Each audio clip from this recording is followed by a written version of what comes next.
नमस्कार, आवाज समाचार में आपका स्वागत है। आपके साथ मैं हूं विपिन भट्ट, लेकर हाजिर हैं ये ताज़ा तरीन बुलेटिन आपके लिए। 7 बजने वाले हैं, तो सबसे पहले इस वक्त की सबसे बड़ी हेडलाइंस। नए साल के जश्न से पहले टेस्ट, ट्रैक, ट्रीट और वैक्सीनेट करने पर जोर। राज्यों के साथ मीटिंग में स्वास्थ्य मंत्री मांडविया ने दिए मंत्र, कहा हॉस्पिटल समेत कोविड इंफ्रा को राज्य करें और मजबूत। चीन में कोरोना कोराम के बीच भारत की पहल, बुखार की दवाइयां भेजने का ऐलान किया। इधर भारत बायोटेक की नेजल वैक्सीन को मिली मंजूरी, कोविन ऐप पर मिलेगा विकल्प।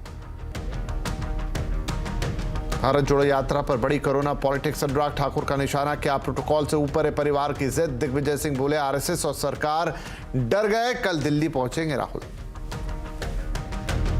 चीन के कोरोना संकट से बाजार में ब्लैक फ्राइडे, निफ्टी में 3 महीने की बड़ी इंट्राडे गिरावट। सेंसेक्स 981 पॉइंट गिरकर नीचे आया, तो आज मिड और स्मॉल कैप की जोरदार पिटाई। समय से पहले आज खत्म हुआ संसद का शीतकालीन सत्र। राज्यसभा की 103% और लोकसभा की 97% रही प्रोडक्टिविटी दर। कुल 9 बिल हुए पारित।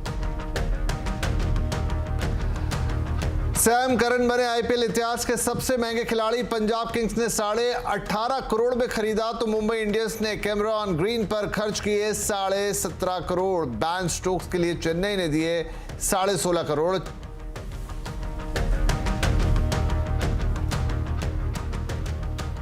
तो इन ढेर सारी खबरों के बीच सबसे पहले बात करेंगे कोरोना की। कोविड की आशंका को लेकर सरकार अब पूरी तरह से सतर्क मोड में है, इसलिए आज राज्यों के साथ मीटिंग में स्वास्थ्य मंत्री मांडविया ने नए साल के जश्न से पहले टेस्ट, ट्रैक, ट्रीट और वैक्सीनेट करने पर जोर दिया। स्वास्थ्य मंत्री मनसुख मांडविया ने राज्यों को टेस्टिंग बढ़ाने के साथ साथ हॉस्पिटल इंफ्रास्ट्रक्चर मजबूत करने को कहा है।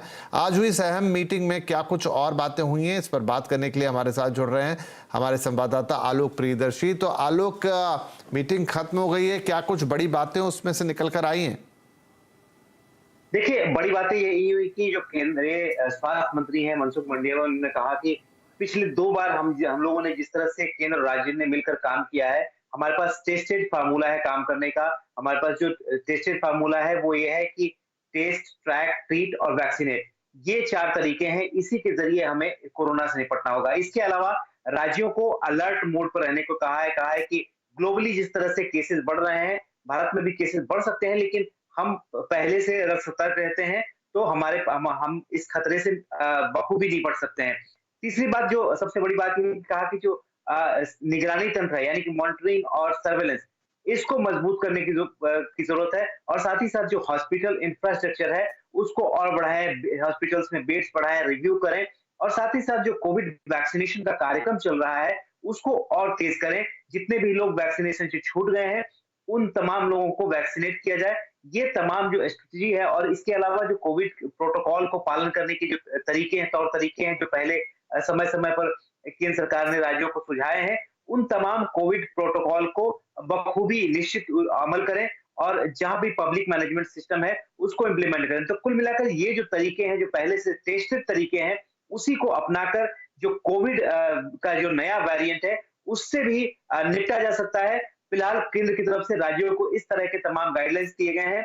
और बता दूं कि हो सकता है कि नए साल के जश्न और तमाम फेस्टिवल सीजन को देखते हुए एक नया गाइडलाइंस, एक नया दिशा निर्देश केंद्र की तरफ से जल्द ही जारी किया जाएगा। जी आलोक, इधर भारत बायोटेक की जो नेजल वैक्सीन है उसको भी मंजूरी मिल गई, इस पर क्या अपडेट है? बिल्कुल, देखिए, जो नेजल वैक्सीन है इकोवेक, ये काफी पहले से ही इस कंपनी ने सरकार को इसको दिया था कि इसको टेस्ट करने की जरूरत है। दुनिया की पहली नेजल वैक्सीन है ये, और इसको आज से कोविड के वैक्सीनेशन कार्यक्रम में सरकार ने शामिल कर दिया है। कोविड पोर्टल पे अवेलेबल है। हालांकि अभी ये सिर्फ प्राइवेट हॉस्पिटल्स में ही लगाया जा सकता है। 2 बूंद इसकी नाक में डाली जा सकती है। ये एकदम बिल्कुल अच्छी तरीके से काम करेगा और काफी कोरोना में कारगर भी ये वैक्सीन साबित हुई है। तो माना जा रहा है कि जो जो भी पहले से, चाहे जिन्होंने कोवैक्सीन लगाई हो या कोविशील्ड लगवाई हो, जिन्होंने बूस्टर डोज भी लगवाया है, वो लोग इस जो है नेजल वैक्सीन है इसको ले सकते हैं। और साथ ही साथ जो लोग कोरोना के वैक्सीनेशन कार्यक्रम में छूट गए हैं वो भी इस वैक्सीन को आराम से ले सकते हैं। तो इस कारगर वैक्सीन के जरिए माना जा रहा है कि सरकार की जो मुहिम है उसमें काफी एक तरह से बल मिलेगा। जी, बहुत शुक्रिया आलोक इस अपडेट के लिए। इधर चीन में कोरोना के कहर की वजह से दवाओं की किल्लत हो गई है। ऐसे में भारत ने चीन के सामने मदद का हाथ बढ़ाया है। भारत सरकार ने चीन में दवाएं भेजने का फैसला किया है। सरकार चीन को बुखार की दवाएं भेजने के लिए तैयार है। आइब्रूफेन और पैरासीटामोल दवा बनाने वाली भारतीय कंपनियों को चीन से ऑर्डर मिल रहे हैं। चीन में लोग इन दवाओं की कमी का सामना कर रहे हैं। कोरोना के संभावित खतरे से निपटने के लिए गुजरात सरकार ने आज सभी सरकारी अस्पतालों में ऑक्सीजन की सप्लाई को लेकर एक मॉक ड्रिल किया। दूसरी तैयारियों का भी निरीक्षण किया गया। अहमदाबाद के सिविल हॉस्पिटल में हुई मॉक ड्रिल का जायजा लिया हमारे संवाददाता केतन जोशी ने। पूरे गुजरात की सरकारी अस्पताल में आज मॉक ड्रिल हो रही है कि ऑक्सीजन प्लांट चल रहे हैं कि नहीं। आप मेरे पीछे देख सकते हैं कि पूरा का पूरा इंस्पेक्शन यहाँ हो रहा है। ये गुजरात की सबसे बड़ी हॉस्पिटल है और यहाँ पर एक साथ हजारों दर्दियों को अगर कोरोना फैला तो उसको सारवार दी जा सकती है। आइए हम ये ऑक्सीजन टैंक के इंजीनियर से बात करते हैं। मैडम बताइए किस तरह की मॉक ड्रिल आज यहाँ पर हुई? मॉक ड्रिल अपने 12 घंटे की मॉक ड्रिल हो रही है, सुबह 9 बजे से लेकर रात को 9 बजे तक की, कि हम हर 2 घंटे में इसका रीडिंग लेंगे ताकि अगर कोविड आता है तो अपने प्लांट चालू करें तो उसमें कोई दिक्कत ना हो। उसकी वजह से ये प्लांट का अभी हम आज रीडिंग ले रहे हैं। अगर हमारे पास जैसे कि 7 PSA प्लांट अगर एक साथ हम चालू करते हैं तो अपने 5350 अपने लीटर पर मिनट पर अपने पेशेंट को ऑक्सीजन डिलीवर कर सकते हैं। इसी वजह से आज हम ये सब चेक कर रहे हैं।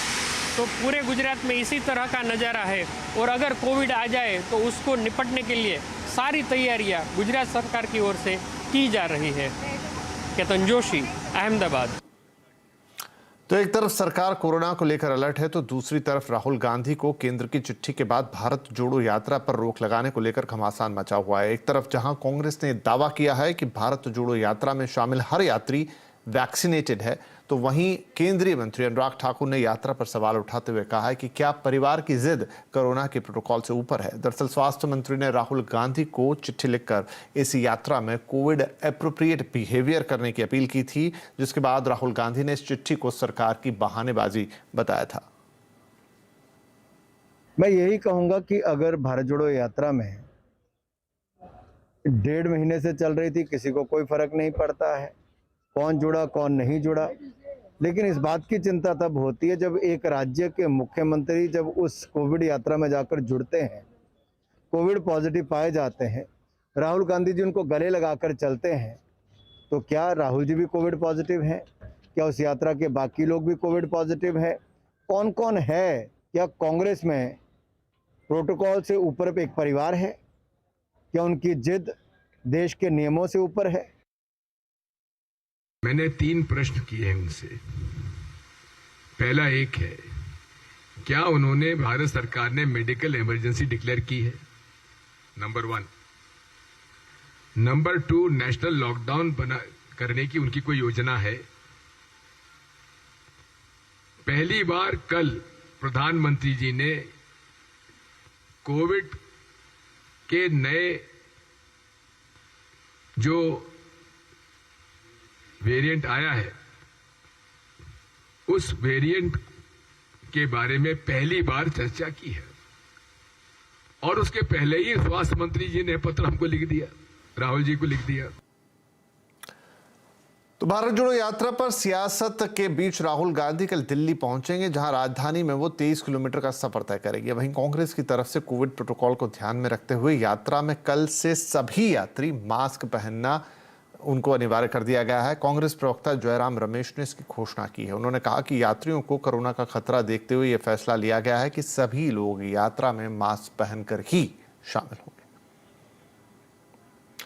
इधर कोरोना की खबरों के बीच बाजार की हालत दिन ब दिन पस्त हो रही है। आज बाजार में ब्लैक फ्राइडे जैसा हाल रहा। सेंसेक्स 981 तो निफ्टी 321 पॉइंट गिर गए। सिर्फ पिछले 3 दिनों की बात करें तो सेंसेक्स निफ्टी ने 3% से ज्यादा की गिरावट देख ली है और निवेशकों के करीब 13.5 लाख करोड़ रुपए स्वाह हो चुके हैं। बाजार का पूरा हाल समझाने के लिए हमारे साथ है हमारे सहयोगी सुमित मल्होत्रा। तो सुमित, अगर हम पिछले 3 दिनों की बात कर रहे हैं जब बहुत तेज गिरावट देखने को मिली, क्या हाल रहा बाजार का? देखिए, लगातार तीसरा दिन जबकि मार्केट में एक सेल ऑफ है और ये सेल ऑफ बहुत इंटेंस था क्योंकि सेकंड हाफ में बाजारों में बिकवाली बढ़ी। 17,800 के जोन्स भी टेस्ट होते हुए दिखाई पड़े और इस बिकवाली के बीच में इंडेक्स में करीब 600 अंक पिछले 3 सत्रों के अंदर ही साफ होते हुए दिखाई पड़े हैं। ना केवल फ्रंट लाइन इंडेक्स, बल्कि अगर सेंसेक्स की बात करें तो करीब करीब 1800 अंकों की बिकवाली पिछले 3 सत्रों में इंडेक्स में देखने को मिली। मिड कैप रफली 6% साफ हुआ, स्मॉल कैप में और ज्यादा इंटेंस सेल ऑफ, करीब 8% के आसपास की बिकवाली। सिर्फ 3 दिनों में निफ्टी 50 की मार्केट कैप करीब 2.5 लाख करोड़ साफ, और ओवरऑल मार्केट जो है वो करीब 13.5 लाख करोड़ रुपए के आसपास वाइप आउट होते हुए दिखाई पड़ी। तो भारी भरकम बिकवाली इंडेक्स में, और जितने भी समूह हैं, चाहे आप निफ्टी बैंक देख लीजिए, पीएसयू बैंक देख लीजिए, शुगर देख लीजिए, या सेक्टोरल में फार्मा को छोड़े कोई भी सेक्टर देख लीजिए, सब में ही सेल ऑफ आता हुआ दिखाई पड़ रहा है बीते 3 दिनों के अंदर। जी शुक्रिया। अभी निवेश के लिए ग्लोबल माहौल सही नहीं है, ऐसा कहना है व्हाइट ओक कैपिटल मैनेजमेंट के सीईओ आशीष सोमैया का। उनके मुताबिक ग्लोबल माहौल सुधरने पर ही निवेश करना ठीक रहेगा।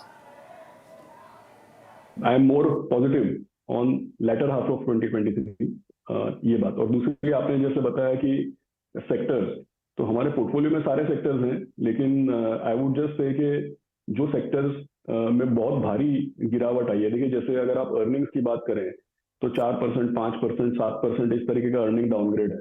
लेकिन आईटी कंपनीज को अगर आप देखें तो शेयर के दाम, मतलब it is becoming suddenly becoming a hated sector actually.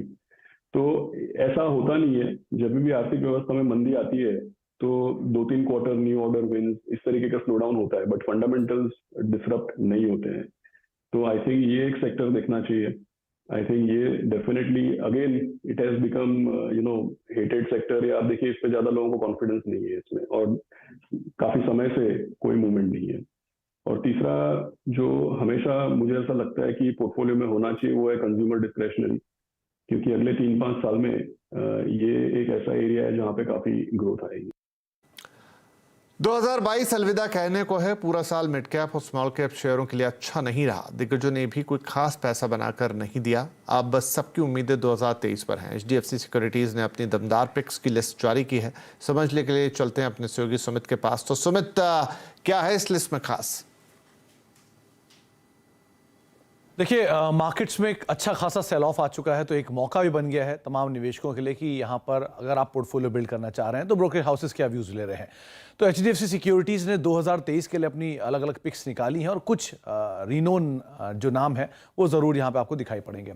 शुरुआत करता हूं ACC के साथ। करीब करीब 12% ऊपरी स्तरों से स्टॉक ऑलरेडी नीचे आ चुका है। सीमेंट मेजर है, और रिसेंटली बड़े एक्विजिशन के बाद ये कंपनी तैयार भी हो चुकी है। उनका मानना है कि नए मैनेजमेंट का आना, फेरबदल होना, नई कैपेसिटीज़ का ऐड होना और डिमांड स्ट्रांग होना, ये सब हम जानते हैं कि भारत जो है वो दुनिया का दूसरा सबसे बड़ा सीमेंट कंज्यूमर है। तो एक स्ट्रांग डिमांड, साथ साथ गोइंग फॉरवर्ड प्राइस, ये कंपनी के लिए एक अच्छा ट्रिगर बन सकता है। तो उस लिहाज से ACC को उन्होंने पहले नाम पर चुना है।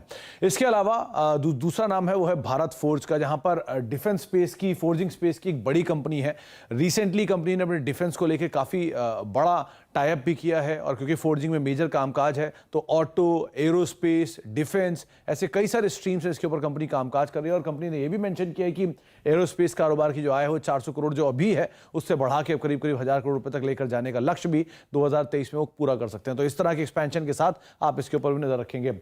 इसके अलावा चेन्नई पेट्रो ऊपरी स्तरों से करीब करीब 53% के आसपास का फॉल यहां पर ऑलरेडी देख चुके हैं, और HDFC सिक्योरिटीज मानता है कि एक अच्छी रिफाइनिंग मार्जिन कंपनी के रह सकते हैं। थोड़ा क्रूड के उतार चढ़ाव जरूर कंसर्न है, लेकिन फिर भी 32,000 करोड़ रुपए के आसपास का केपेक्स है, और ये केपेक्स जैसे से एग्जीक्यूट होगा कंपनी की रेवेन्यू स्ट्रीम भी बढ़ते हुए दिखाई पड़ेगी। तो उस लिहाज से आप इसके ऊपर भी नजर बना के रख सकते हैं।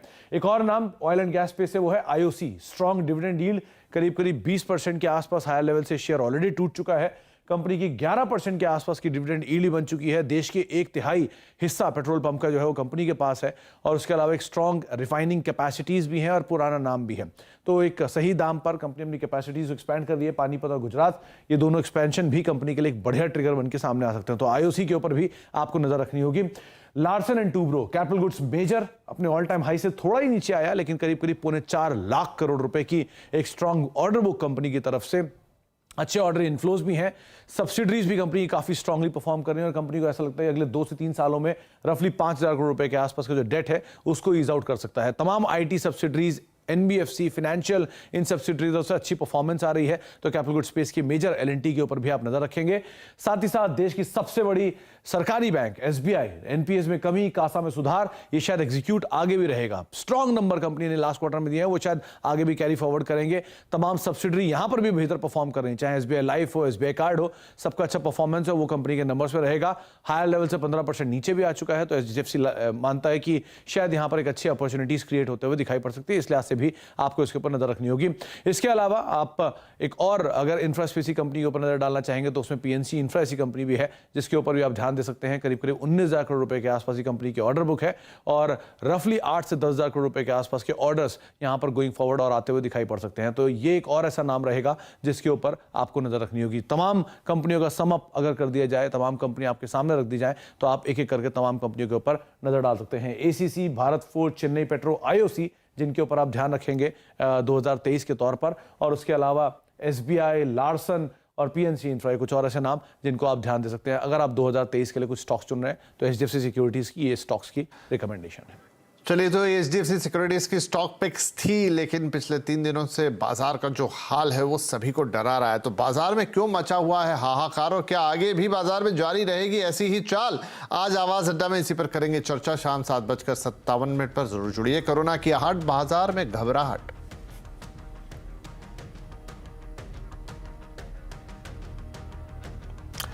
समय से पहले ही संसद का शीतकालीन सत्र आज समाप्त हो गया। इस दौरान कुल 9 बिल पारित हुए। पूरे सत्र की हाइलाइट्स जानने के लिए हम बात करेंगे अपने economic policy editor Lakshman Roy से। तो लक्ष्मण, वक्त से पहले समाप्त हुआ, लेकिन हाँ फिर भी 9 बिल पारित हो गए। क्या ये अहम बिल थे, या कौन से बिल थे जिन्हें पारित कराने में सरकार को कामयाबी मिली, और क्या ओवरऑल रहा इस सत्र का निचोड़? वैसे तो जब संसद के शीतकालीन सत्र की तारीख तय की गई थी तो कोई गंभीर मुद्दा नहीं था जिस पर हंगामा हो। लग यही रहा था कि महंगाई, बेरोजगारी जैसे पुराने मुद्दे पर ही विपक्ष शायद सरकार को घेरने की कोशिश करेगी। लेकिन जैसे ही संसद का शीतकालीन सत्र शुरू हुआ, चीन के साथ सीमा विवाद काफी ज्यादा गहराने लगा और ये मामला काफी तूल पकड़ा। रुक रुक करके पूरे सत्र के दौरान विपक्ष इस मुद्दे पर सरकार को घेरने की कोशिश की और हंगामा होता रहा। लेकिन इस हंगामे के बीच संसद का जो कामकाज है तय समय के मुकाबले ठीक ठाक हो गया, जिसको प्रोडक्टिविटी रेट कहते हैं। तो लोकसभा में 97% रहा, यानी जितना समय निर्धारित किया गया था उसका 97% समय तक कामकाज हुआ। राज्यसभा में 103% तक पहुंच गया। अब इस जो कामकाज हुआ, इसमें सबसे खास बात यह रही कि चालू कारोबारी साल के बचे हुए महीनों के लिए सरकार को जो अतिरिक्त खर्च करने थे, फर्टिलाइजर सब्सिडी, फूड सब्सिडी जैसे मदों पर, तो उसके लिए सप्लीमेंट्री डिमांड फॉर ग्रांट के जरिए सरकार ने मंजूरी ले ली कि अतिरिक्त खर्च हमें करना है। इसके अलावा कुल यहां पे 9 बिल पारित हुए दोनों सदनों को मिलाकर के, जिसमें ग्रीन एनर्जी को बढ़ावा देने वाले एनर्जी कंजर्वेशन बिल को पारित किया गया। साथ ही साथ समुद्री लुटेरों से बचाने के लिए जहाजों को मैरीटाइम एंटी पायरेसी बिल यहां पे पारित किया गया। वाइल्ड लाइफ प्रोटेक्शन बिल पारित किया गया। और इसके अलावा लोकसभा में 7 और राज्यसभा में 9 बिल पेश किए गए, जिसमें मल्टी स्टेट कोऑपरेटिव सोसाइटी के गवर्नेंस में सुधार के लिए बिल पेश किया गया। छोटे मोटे अपराधों में बड़ी सजा ना हो, इसके लिए जन सेवा बिल को पेश किया गया। हालांकि दोनों बिल ज्वाइंट कमेटी के पास भेज दिए गए हैं। उम्मीद की जा रही है कि संसद के अगले सत्र में शायद यह बिल पारित होता हुआ आपको दिखे।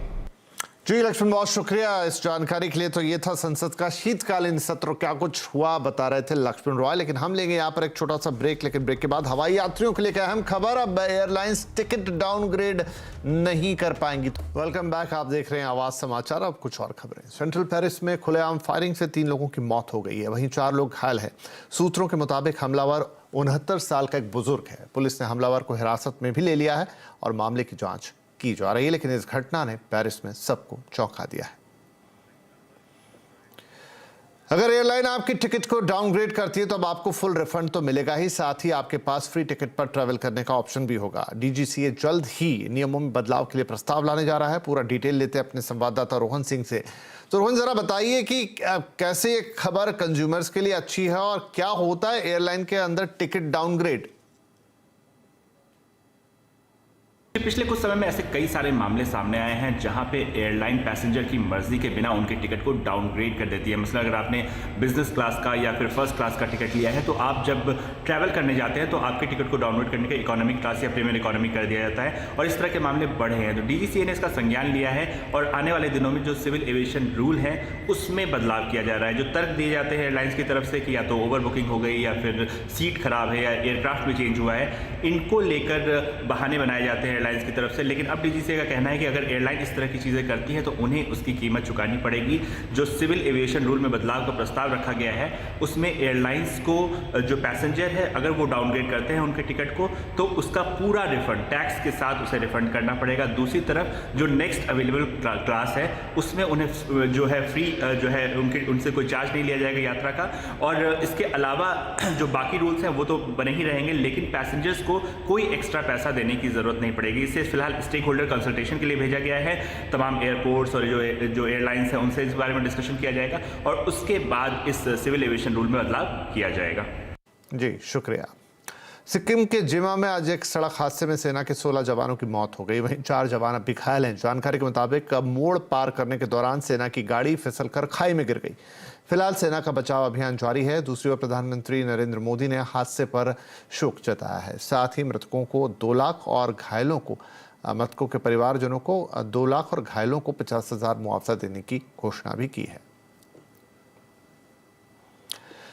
IPL के अगले सीजन के लिए आज खिलाड़ियों की बोली लगी। कोच्चि में हुए इस मिनी ऑक्शन में रिकॉर्ड पर रिकॉर्ड बने। आज की नीलामी में जिसमें इंग्लैंड के खिलाड़ी सैम करन ने इतिहास रच दिया। वे IPL इतिहास के सबसे महंगे खिलाड़ी बन गए हैं। उन्हें पंजाब किंग्स ने 18.5 करोड़ रुपए में खरीदा है।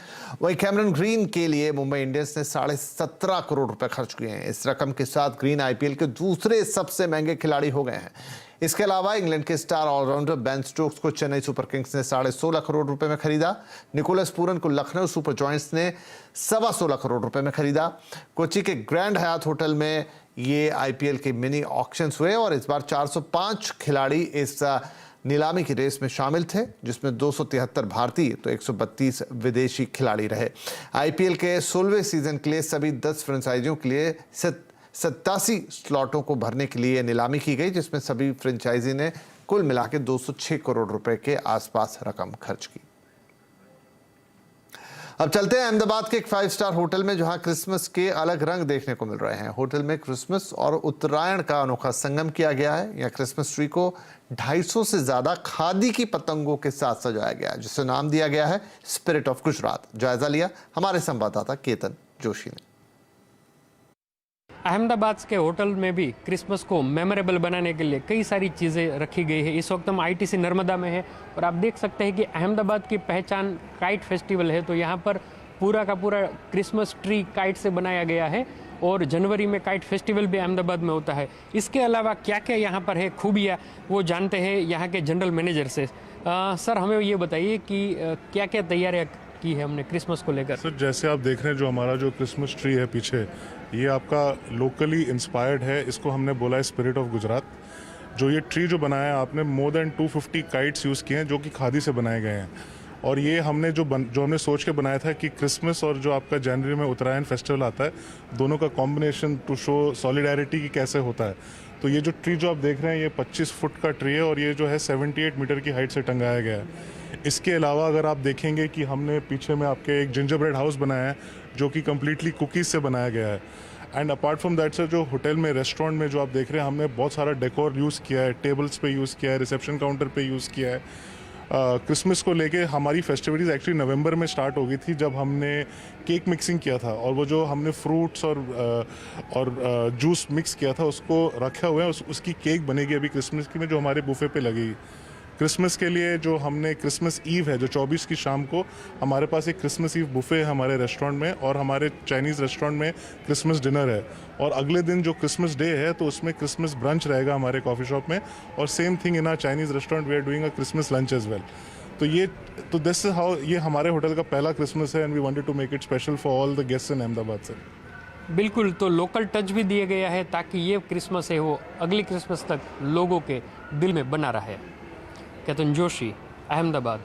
तो इसी के साथ आप सबको भी मैरी क्रिसमस एंजॉय कीजिए। लेकिन हाँ, आप कोरोना की खबरों के बीच आपको अपना ध्यान रखना भी ज़रूरी है। आप जानते हैं किन बातों का ख्याल रखना है। तो अब थोड़ी सी सावधानी, लेकिन आप त्योहारों को भी इत्मीनान से और आनंद के साथ मनाइए। मैरी क्रिसमस, नमस्कार।